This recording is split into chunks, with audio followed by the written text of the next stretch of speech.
অসম আজি কিমান উন্নয়ন পথত আমি তাৰ নগ্ন প্ৰতিচ্ছবিখন দেখুৱাবলৈ সোণাৰী বিধানসভা সমষ্টিৰ অন্তৰ্গত মই অসম অৰুণাচল সীমান্তৱৰ্তী এটা স্থানত উপস্থিত আছোঁ আৰু মই ভিডিঅ' জানিছোঁ সামগ্ৰিক পৰিৱেশ দেখুৱাবলৈ অনুৰোধ জনাইছোঁ এইটো অঞ্চলৰ এখন বিশেষ দলং আমি দেখুৱাবলৈ ভিডিঅ' জানিছোঁ অনুৰোধ জনাইছোঁ এইখন এখন দলং ঐতিহাসিক লাডৈগড় যিটো আচলতে চৰাইদেউ জিলাৰ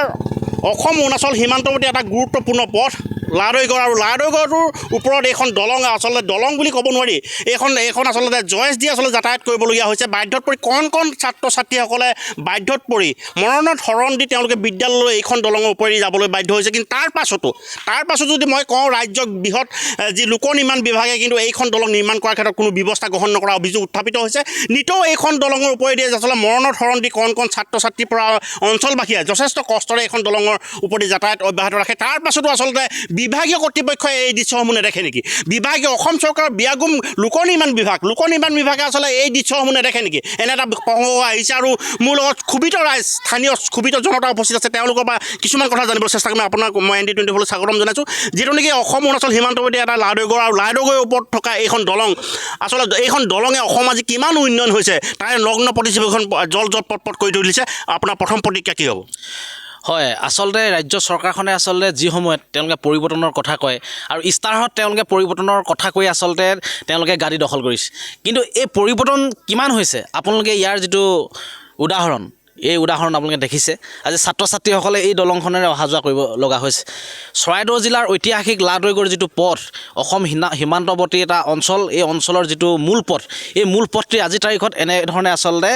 মানে জৰাজীৰ্ণ অৱস্থাত আছে গতিকে আমি ক'ব বিচাৰিছোঁ যে অতি শীঘ্ৰে ইয়াৰ ব্যৱস্থা গ্ৰহণ কৰক কাৰণ আপোনালোকে যেনেধৰণে আচলতে প্ৰতিশ্ৰুতি দিছিল সেই প্ৰতিশ্ৰুতি আপোনালোকে ৰক্ষা কৰক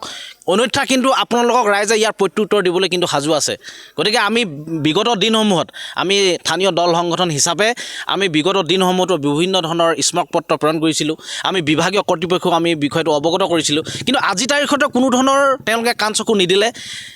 এই অঞ্চলৰ যিসমূহ ৰাইজ আছে এই ৰাইজে আচলতে জীয়াতু ভুগিছে আমাৰ ছাত্ৰ ছাত্ৰীসকল যেতিয়া বাৰিষা ছিজন আহে এই বাৰিষা ছিজনত কিন্তু আমাৰ এই বিদ্যালয় যিখন বিদ্যালয়ৰ পৰিচালনা সমিতিৰ দায়িত্বত আছে তেওঁলোকৰ দায়িত্বত থকা ব্যক্তিসকলে কিন্তু আহি পিনি তেওঁলোকক এই যিখন দলং আপোনালোকে আছে তেওঁলোকে ধৰি স্কুল অহা সময়তো পাৰ কৰিব লগা হয় আৰু স্কুল ছুটি দিয়াৰ সময়তো তেওঁলোকে পাৰ কৰি দিব লগা হয় এনেধৰণৰ এটা পৰিৱেশ গতিকে শীঘ্ৰে ব্যৱস্থা গ্ৰহণৰ দাবী জনাইছোঁ আৰু কোনো ধৰণৰ ব্যৱস্থা গ্ৰহণ নকৰিলে ৰাইজৰ অভিভাৱকতকৈ আমি স্থানীয় দল সংগঠন হিচাপে আমি বিশেষকৈ আমি অসম জাতীয়তাবাদী যুৱ ছাত্ৰ পৰিষদ চৰাইদেউ জিলা সমিতিয়ে কিন্তু ইয়াৰ ওপৰত বিহিত ব্যৱস্থা গ্ৰহণ কৰিবলৈ আমি সাজু আছোঁ আচলতে এয়া আছিল তেওঁলোকৰ মন্তব্য যথেষ্ট প্ৰশ্ন উদ্বেগ হৈছে আচলতে যথেষ্ট প্ৰশ্ন আছে ইয়াত যিহেতু নেকি সীমান্তৱৰ্তী অঞ্চল মই পুনৰবাৰ সামগ্ৰিক দৃশ্য দেখুৱাবলৈ অনুৰোধ জনাইছোঁ এই দলংখনৰ আচলতে জৰাজীৰ্ণ দলং এইখন দলঙত আচলতে মৰণত শৰণ দি যাতায়াত কৰাটো আচলতে দুৰ্বিহ তাৰ পাছতো আচলতে কেনেদৰে ৰাজ্য গড়কাপ্তানি বিভাগ হওক বা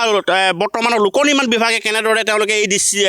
এই অঞ্চলটো দৃষ্টিগোচৰ হোৱা নাই ইয়াত ৰহস্যজনক বিষয় আৰু নিশ্চয় ইয়াত জনপ্ৰতিনিধিয়ে নিশ্চয় এই বিষয়টো অৱগত কৰিছিল সাংসদ আছিল পূৰ্ব সাংসদ আছিল বিধায়ক আছে এতিয়া বৰ্তমানৰ সাংসদে কেনেদৰে ব্যৱস্থা গ্ৰহণ কৰিব যথেষ্ট জানিবলগীয়া কথা আছে আৰু এই ক্ষেত্ৰত ৰাইজে জানিব বিচাৰিব মই স্থানীয় অন্য এজন ব্যক্তিৰ ওচৰলৈ আহিছোঁ আপোনাক অকণমান আগবাঢ়ি আহিবলৈ অনুৰোধ জনাইছোঁ আচলতে কি ক'ব যিটো সময়ত আচলতে যথেষ্ট কষ্টৰে এই দলংখনৰ ওপৰেদি যাতায়াত কৰিবলগীয়া হয় কণ ছাত্ৰ ছাত্ৰী আমি দেখিছোঁ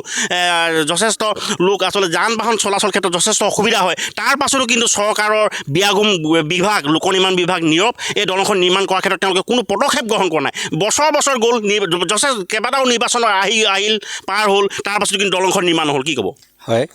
এটা আচলতে বৰ দুখৰ বিষয় এই দলংখনৰ বিষয়টো আমি বিভাগীয় কৰ্তৃপক্ষ স্থানীয় প্ৰাক্তন সাংসদ এই বিধায়ক সকলোলৈ মানে নিবেদন কৰা হৈছিলে কিন্তু আজি বছৰ দিন ধৰি মানে এই দলংখন এই অৱস্থাত পৰি আছে আৰু বাৰিষা কালত এই দলঙেদি মানে কণ ছাত্ৰ ছাত্ৰীসকল মানে স্কুললৈ অহা যোৱা কৰাৰ ক্ষেত্ৰত যথেষ্ট অসুবিধা হয় বহু ল'ৰা এক্সিডেণ্টো হৈছে পৰিছেও গতিকে মানে কি আমি অত্যন্ত দুখ পাইছোঁ মানে কি আমাৰ চৰাইদেউ জিলাৰ ঐতিহাসিক ধৰধৰালি আন্তঃৰাজ্যিক সীমান্ত পথ এই পথছোৱা মেৰামতিটো নহ'লেই আৰু মানে কি এই দলংখনো আজি জৰাজীৰ্ণ এটা অৱস্থাত আছে গতিকে আমি অতি শীঘ্ৰে মানে দলংখন নিৰ্মাণ হোৱাটো বিচাৰিছোঁ আৰু এই লাডৈগড় পথছোৱা মানে ইয়াৰ পৰা মানে একেবাৰে মানে অৰুণাচল বজাৰ কিনাৰত লাগিছে। গতিকে এই পথছোৱা মানে আমি মেৰামতি হোৱাটো বিচাৰিছোঁ, যিহেতু আমাৰ সীমান্ত পথ। গতিকে সীমান্ত পথছোৱা যদি অতি সোনকালে মেৰামতি হয় তেতিয়া আমাৰ মানে ধৰক এই স্থানীয় ৰাইজ যথেষ্ট সন্তুষ্ট হ'ব, ভাল হ'ব বুলি মই ভাবিছোঁ। আচলতে এয়া আছিল তেওঁলোকৰ মন্তব্য। আচলতে সীমান্তৱৰ্তী অঞ্চলসমূহত আচলতে যথেষ্ট উন্নয়নৰ প্ৰয়োজন। সীমান্তৱৰ্তী অঞ্চলত যেনেদৰে জনতাই বসবাস কৰে নিশ্চয় তাক তদাৰক কৰা নিশ্চয় এটা প্ৰয়োজন আছে বুলি আমি অনুভৱ কৰিছোঁ। আৰু এটা কথা ক'ব লাগিব যে সীমান্তৱৰ্তী অঞ্চলৰ যি মূল পথ, চৰাইদেউ জিলা সীমান্তৱৰ্তী অঞ্চলৰ যি মূল পথ ঐতিহাসিক লাহদৈগড়ৰ ওপৰত যিখন জৰাজীৰ্ণ দলং আপোনালোকে দেখিছে, ND24 দৰ্শকে দেখিছে, আমি ND24 জৰিয়তে বিভাগীয় কৰ্তৃপক্ষক দেখুৱাবলৈ প্ৰয়াস কৰিছোঁ আৰু যাতে অনতিপলমে এই দলংখন নিৰ্মাণ কৰা হয়, অনতিপলমে ছাত্ৰ ছাত্ৰীসকলে বিদ্যালয়ত পাঠদান গ্ৰহণ কৰিবলৈ যাতে যাতায়াত কৰি উপযোগী কৰি তোলা হয়, তেনে এটা কথা আহিছে। আৰু তেনে এটা কথা বিষয়ত ইতিমধ্যে স্থানীয় লোকসকলে মন্ত্ৰী বিধায়কক তেওঁলোকে অৱগত কৰিছে। কিন্তু তাৰ পাছত আচলতে কি ৰহস্যজনক কাৰণত এই দলংখন নিৰ্মাণ কৰা হোৱা নাই, ই আচলতে ৰাইজৰ বাবে নুবুজা সাঁথৰ। আৰু এই ক্ষেত্ৰত অনতিপলমে বিভাগীয় কৰ্তৃপক্ষই যাতে দলংখন নিৰ্মাণ কৰি যাতায়াতৰ উপযোগী কৰে, অঞ্চলবাসী স্থানীয় যি সীমান্তৱৰ্তী